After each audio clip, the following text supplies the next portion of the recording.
Hələ suda çalışırmışlar, ata-bala ki çıxsınlar. Qız dözmüyor, qız da özünü atıb onların dalınca ki. Çox təəssüf ki, bu faciəni yaşadıq, hamılıqla yaşadıq. Çox ağır faciədir. El itkisidir bu, el.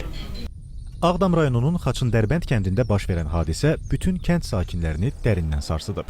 Belə ki, ailə faciəsinə səbəb olan hadisə ata və 2 övladının su anbarında boğularaq ölməsi ilə nəticələnib.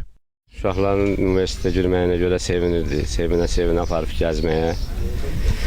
Balaca uşaq düşüb. Anası da yürüyüb onu çıxartmağa. Bu da qaça-qaça deyil, soyuna yürüyüb bunları çıxardıb. İkisini də xilas edib. Özü boğulub, ayağı sürüşüb, düşüb, tərinə düşüb. Oğlu gəlib, yürüyüb katan boğulur, çıxardım. İkisi də qucaqlaşıb batanda bacısı da gəlib düşüb yanlarına. Belə boğulublar. 3 uşağı var, 2 oğlan, 1 qız. Biri qalıb indi oğlanım. Şərif balaları universitetə daxil olduğuna görə balalarını aparıb gəzdirməyə. Gəliblər Xaçınçay su anbarına. Biz elə bildik ki, bizdə Xaçınçay gür gəlir. Həmişə böyük maşınları belə aparır. Biz elə başa düşdük ki, Xaçın gətirib. Oğlanla qız da ikisi də universitet tələbəsi idi. Balalarını toplamışdı. Bir dənə universitetlərini seçməyə qalmışdı. Hər ikisi yüksək bal yığmışdı. Xəbər gəldi, mən də həmən qaçdım gölə.